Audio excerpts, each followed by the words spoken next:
This is what happened when Remy Ma's streaming platform announced a film called The Biggest Boss about a correctional officer who steals a drug dealer's life story to launch a rap career, and why Rick Ross immediately sent a cease and desist letter to shut it down before it could expose the truth about his past.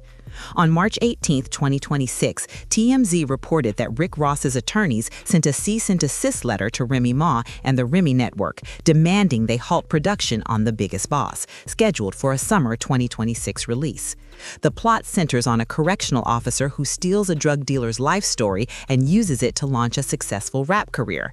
If that sounds familiar, it's because that's exactly what Rick Ross did in real life. The real Rick Ross is Ricky Donnell Ross, better known as Freeway Ricky Ross, who built an extensive drug empire across Los Angeles in the 1980s, selling up to $3 million worth of cocaine daily at his peak and assembling a business operation worth hundreds of millions, including over 30 real estate ventures. Arrested in 1989, sentenced to life in prison in the 1990s, and released for good in 2009, Freeway became a genuine legend whose name carried real weight in the streets. William Leonard Roberts II, born January 28, 1976 in Carroll City, Florida, attended Albany State University on a football scholarship after graduating from Miami Carroll City Senior High School.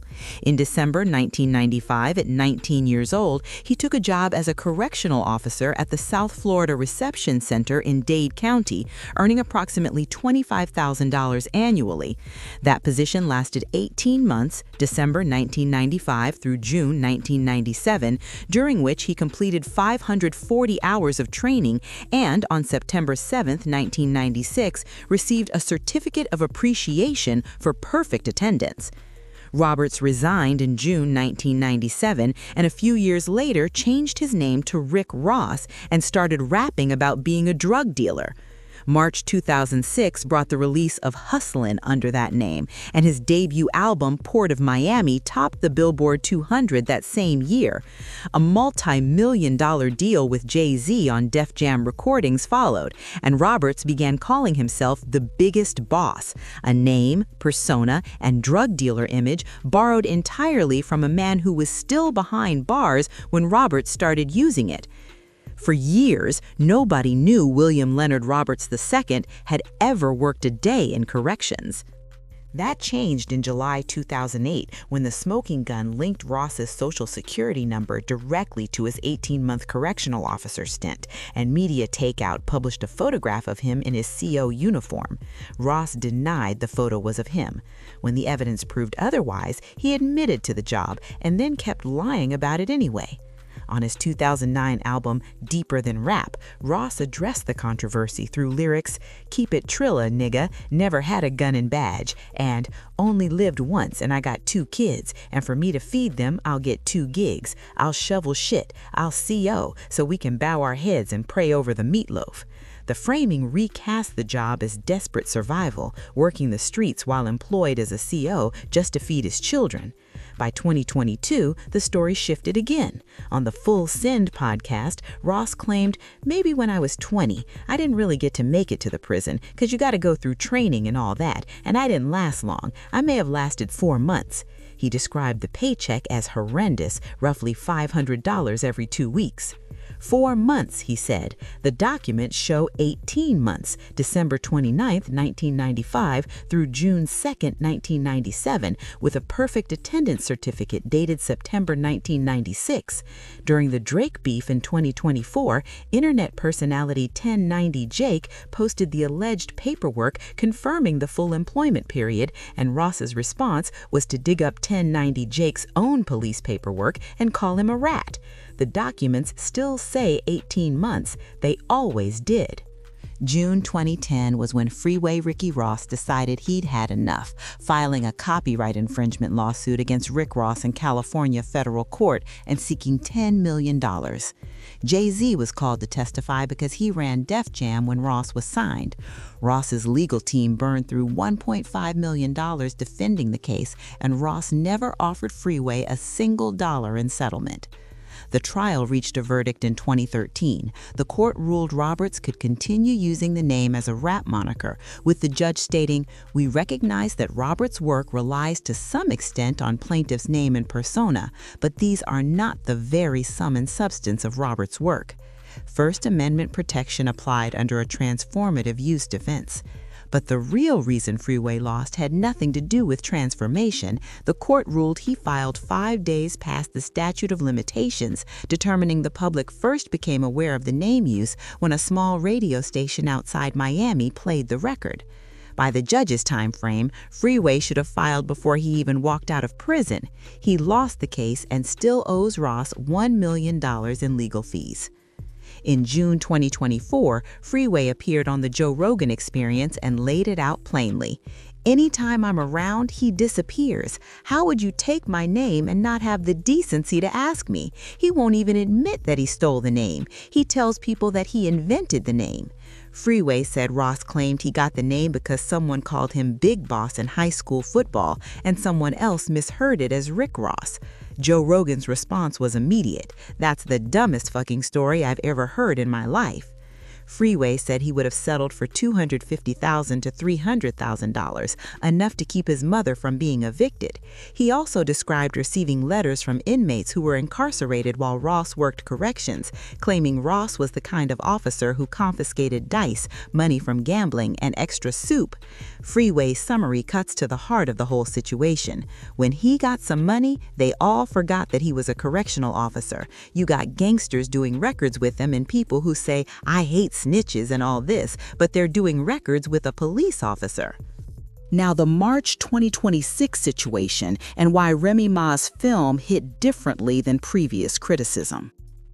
Claressa Shields is a 2-time Olympic gold medalist and undisputed heavyweight boxing champion who dates Papoose, a Brooklyn rapper and Remy Ma's ex-husband. The two married over the phone in 2008 while Remy was incarcerated and divorced in 2025. On July 26, 2025, Rick Ross walked Claressa Shields out for her fight against Lonnie Daniels at Little Caesars Arena in Detroit. In August 2025, Ross publicly pushed for a $15 million matchup between Shields and Layla Ali, posting on Instagram, @Claressa Shields, @Papoose, let's make it happen, @The real Layla Ali is scared, boss. Ross was publicly backing the woman dating Remy Ma's ex-husband. That created tension, and that's the backdrop against which The Biggest Boss appeared. The Remy network announced The Biggest Boss with a plot that didn't require much imagination to decode. A correctional officer steals a drug dealer's life story and uses it to build a successful rap career, scheduled for summer 2026 release. On March 18, 2026, Ross's attorney sent a cease and desist to Remy Ma and the Remy network, claiming unauthorized use of his music in the film or trailer, unauthorized use of his trade name, The Biggest Boss, and that the project misled fans into believing Ross was affiliated with or had approved the production. Remy Ma's representative responded to TMZ the same day. Remy was personally unaware of the concerns raised regarding The Biggest Boss and takes the matter seriously. She has maintained a personal and professional relationship with Rick Ross for more than 20 years and would never intentionally engage in any action that could harm his brand or cause offense. The statement added that the title was immediately removed from the platform and that the Remy network was working to strengthen its review processes. According to The Breakfast Club's Lauren LaRosa, Remy Ma was confused that the dispute went public at all, given that her team had already moved to handle it. An editor had used Ross's music by mistake. The team worked to remove it, and Remy personally reached out to Ross directly. As of March 19, 2026, Ross hadn't returned her call. None of that addressed what fans immediately noticed. The music use was an accident, but the plot of the film wasn't. A correctional officer who steals a drug dealer's life story to launch a rap career isn't copyright infringement. That's just a description of what happened. Some fans read the timing as retaliation for Ross's public support of Shields and her relationship with Papoose, though the full picture remains unclear. For nearly 2 decades, Ross controlled the story. He admitted the CO job existed, but kept the timeline fluid. 4 months in one version, 18 months in the documents. He reframed it as survival, as necessity, as something barely worth remembering. And across all of it, he never acknowledged that his entire identity, the name, the persona, the biggest boss title, came directly from a real man who was still locked up when Robert started building a career on top of it. The biggest boss threatened to put all of that on a screen with none of Ross's revisions attached. Not his version, the documented version, 18 months, perfect attendance certificate, a name taken from a kingpin still in prison, and a multi-million-dollar career built on top of someone else's identity.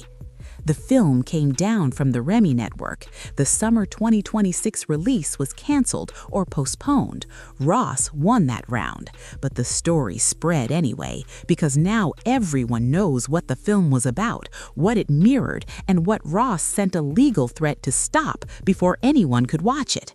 Freeway Ricky Ross said it on Joe Rogan, and nothing since has changed it. You got gangsters doing records with him and people who say, "I hate snitches" and all this, but they're doing records with a police officer. William Leonard Roberts II worked as a correctional officer for 18 months at $25,000 a year, took the name and identity of a real drug dealer, and spent 2 decades lying about both. On March 18, 2026, he sent a cease and desist to stop a film from telling that story. The film disappeared. The truth didn't. Ross still hasn't returned Remy Ma's call.